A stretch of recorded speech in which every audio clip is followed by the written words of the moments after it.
Okay, it is Martin Luther King Jr. Day weekend, and there was a march yesterday called the March for Life. Today there was a women's march, and I'm not necessarily going to address those in this video, but before we go on, I want you guys to help me. So in order to help this channel grow and help the views, please like the video or dislike at the beginning, doesn't matter. You can also subscribe to me, hit the bell, and subscribe to me on CocoScope and on BitChute, where you can find the links below.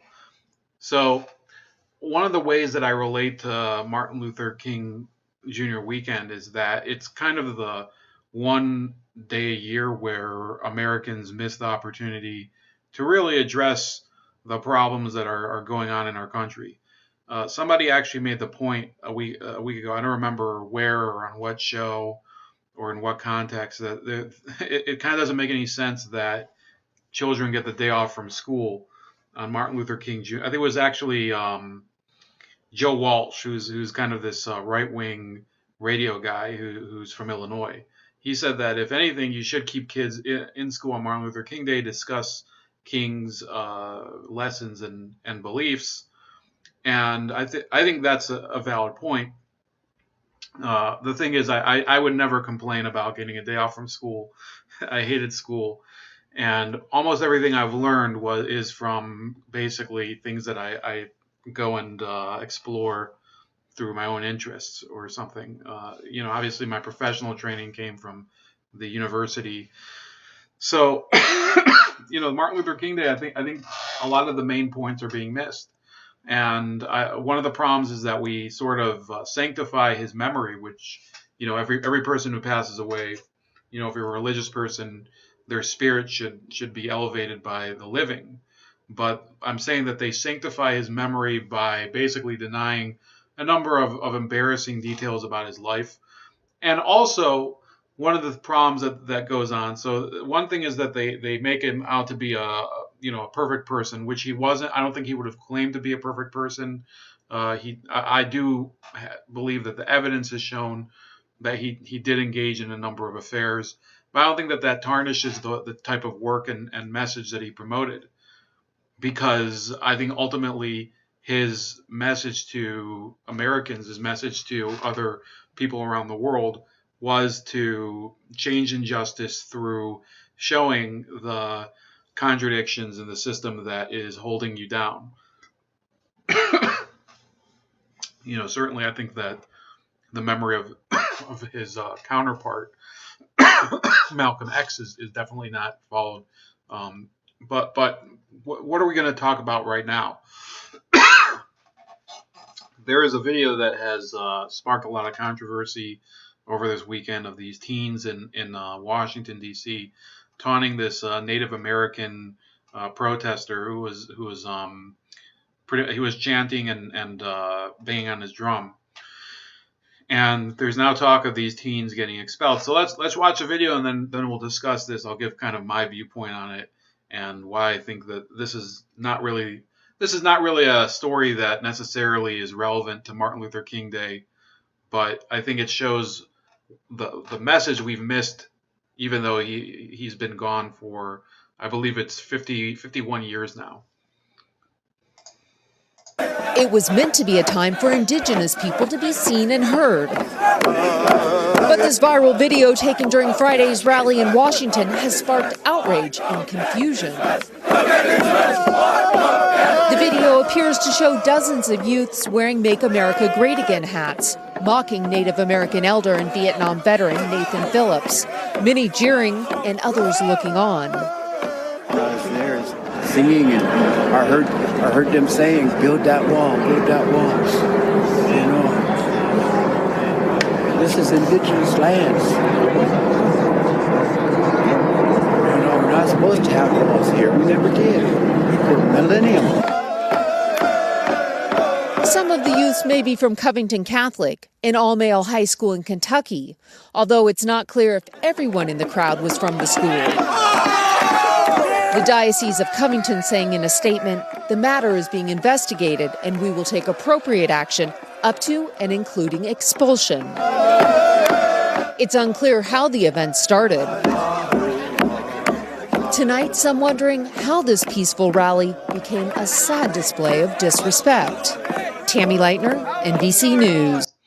Okay, so do I approve of mocking a person, especially an elderly person? Apparently, he's a Vietnam vet.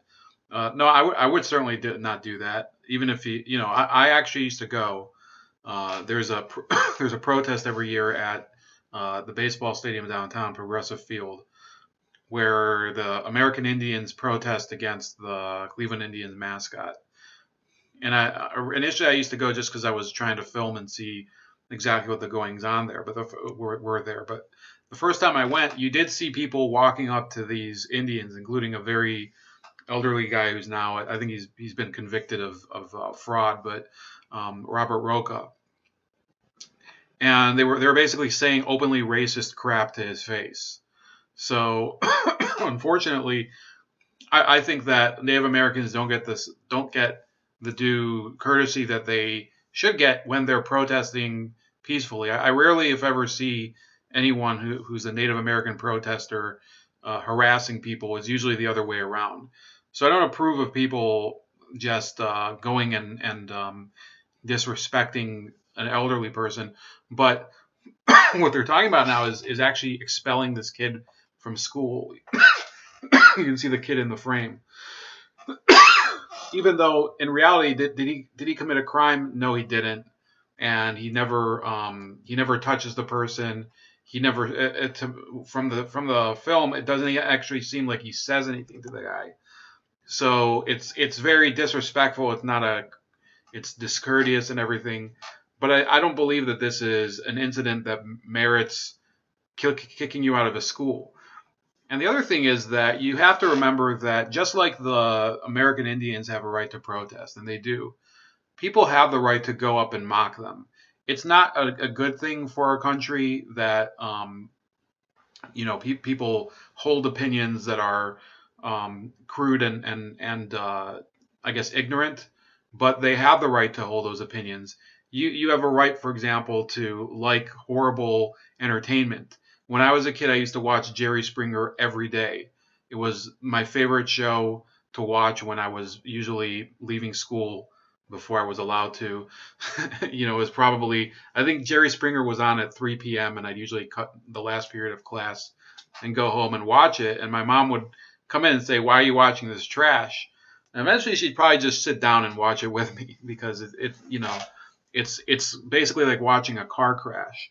So, I think that having bad taste, it should be kind of criticized, but you shouldn't punish people for having bad taste. And the same manner, horrible behavior is not necessarily harmful behavior. So I personally would not have done that to the old person over there. And another thing I want to address his point about this is indigenous lands and we never had walls here for millennia. Well, think about that statement for a second.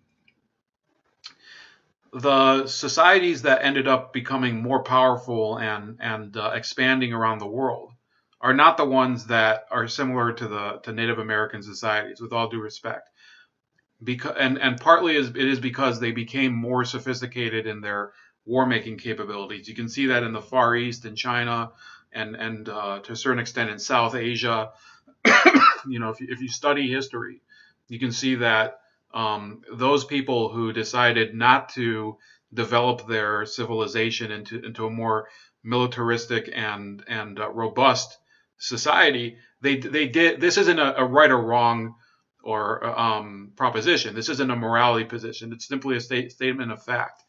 If you are a weaker society in terms of your military power, when somebody comes in and invades, you will be defeated. There's almost no way for people, armed with spears and bows and arrows to ward off, an army with artillery and firearms. And that's what happened in the U.S. So forget about the conversation about walls, even the issue of weaponry. This explains, unfortunately, why so much of Native American society was decimated. And it's not something where you can say, well, this is because of injustice. This is because of prejudice. It's not because of injustice or prejudice. When one society comes in and invades another society with superior weapons, it's a matter of logic which side is going to win. We always watch these science fiction movies where, if you watch Independence Day, you have these alien spaceships come in and basically zap entire cities to death. So nobody was saying, well, this is an unjust proposition. How can they come in and murder? And I'm talking, of course, from a hypothetical, but nobody was saying, well, that's not fair. Why do the aliens get to zap us into basically smithereens and destroy us like basically we're nothing? Well, that's the way reality works. There's predators and there's prey in nature, and there's predators and there's prey in society. And there's very few societies that can abide by a pacifistic morality code. Usually those societies get swallowed up and destroyed by larger, more predatory societies. And if you want to look at European colonizers that way, I think it's a fair way to put it. But what are you going to change? How are you going to change that type of behavior? It's not going to be through calling them colonizers and exploiters, because ultimately that type of behavior has happened in society. If you look through the history of Asia, you can see many of these empires swallowing each other up, in India and in Southeast Asia, and of course in China, several successive generations of empires that destroy one another and take each other over. The Mongol Empire went in and occupied Russia during the Middle Ages. So, I think that I'm not the one being philosophical here. It's many of the people who are criticizing, they're criticizing this idea of a wall in America. They're saying that it actually, it violates the rights of indigenous peoples here. Well, indigenous peoples, one of the reasons that they were defeated in every single conflict with European colonizers, from whether it's Britain, France, the American people after the U.S. became independent, the Spaniards, was because in most of these Indian societies, in most of these American Indian societies, except maybe the Aztecs and the Inca, they didn't have modern warfare techniques. They didn't of the time. They didn't have firearms. They didn't have artillery. They didn't really do that. And that's how you sometimes you don't lose a war because something is because you deserve to lose a war. Sometimes you lose a war because you simply don't have the weaponry to contend with your opponent. So that's my thoughts on him.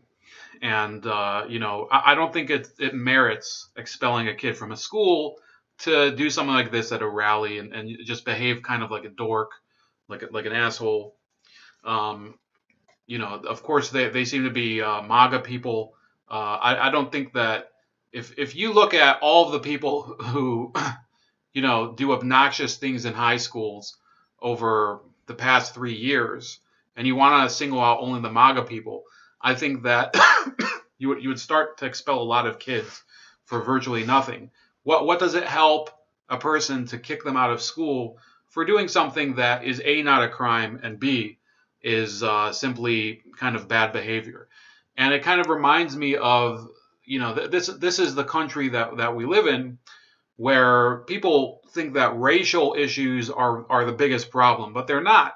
And racial issues are magnified in the U.S., even though I would say that to a large degree we have people get along relatively well here. I go to work. Most of the people on the floor where I work are from Ukraine and from they're Black Americans, and there's a lot of Arabs from I don't know, somewhere. So they don't seem to have so many problems from what I see. And among the people that are in the engineering pool, it seems like they seem to get along. I don't see any evidence that there's this great racial animus where I work, or even in the town surrounding it, or even where I live here in the neighborhood or in northern, northeast Ohio. I don't see a lot of evidence that there's this massive, racial outcry of injustice going on. Here and there are incidents, but people should put it into perspective. I mean, just last week, there was a terror attack in Kenya where 14 people were murdered by Somali terrorists, and they had to basically shut down a hotel. There's countries that are contending with horrible situations on a regular basis. In Congo, there's been a civil war for the past 20 years that's killed millions of people. And compared to that, I don't think racism in the United States is as big of a problem. So to put it a little more into perspective, here in Ohio there was a very big case back in 2012 where these kids were basically protected from rape allegations because they happened to be starters on the Steubenville football team. Steubenville is somewhere. I'll show it to you. So Steubenville, Ohio, is close to the West Virginia border. I'll show it to you on a map. So you can see here it's in Jefferson County. So see that it's pretty far south from where I live. And basically there was talk that this was evidence that there's a rape culture in America, and that men are allowed to basically get away with horrible behavior just because they happen to be members of the football team.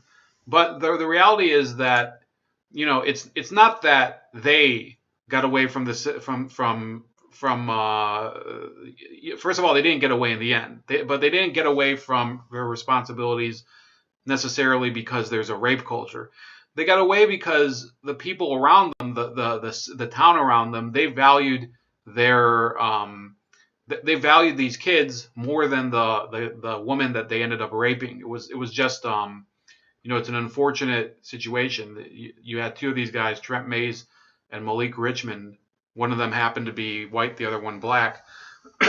And I don't think, I think if both of the defendants had been black, the situation would have been approached differently in Steubenville. If both of the defendants had been white, the situation would have been approached differently. But because one of them happened to be white and the other one happened to be black, it was portrayed as this misogynistic episode where, the townspeople were over. They didn't want to keep the kids accountable for rape. Well, Steubenville isn't a terribly big city. Okay, Steubenville is here. It's only about 20. It's less than 20,000 people, and you have to consider the fact that in many communities, people like to talk about communities in a positive sense, but I think communities can be thought of in a negative sense. I've met people who they were sexually assaulted as kids, and because they lived in a tight-knit community, whether it's a religious community, the Hasidic communities over in upstate New York, or whether it's people who came from, some of these, rarer Christian sects or something. So the community doesn't really want to enforce justice within, because then and by enforcing justice, I mean holding them accountable and turning them into the police, because then you'd end up having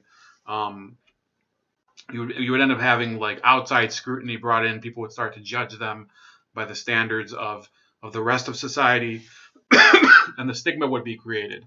So, at that time, yes, there were these kids who they raped a girl, and they weren't expelled from school, and it was basically let go for a fair amount of time. And when it finally came down the pike, it wasn't attributed to the problems of the community being, valuing the football team more, or valuing, I guess, their own inner, the in crowd more, as opposed to this girl who was from the other side of the border in West Virginia. They tried to make it about toxic misogyny or toxic masculinity or whatever. No, that didn't solve anything. And I think if you look back at the message of Dr. King, he wanted people to be judged by the content of their character. So if you're judging a person based on them being a white guy, you're not judging them on the content of their character, and not if they're a black guy. That's not on the content of their character, and not as a man. It's the same thing, and not as a woman. So I think that's about it. So as for I think the observed day, Martin Luther King Day, I do have to go to work. I think the guy who's the head of my team, he called the day off, probably because his kid's out of school.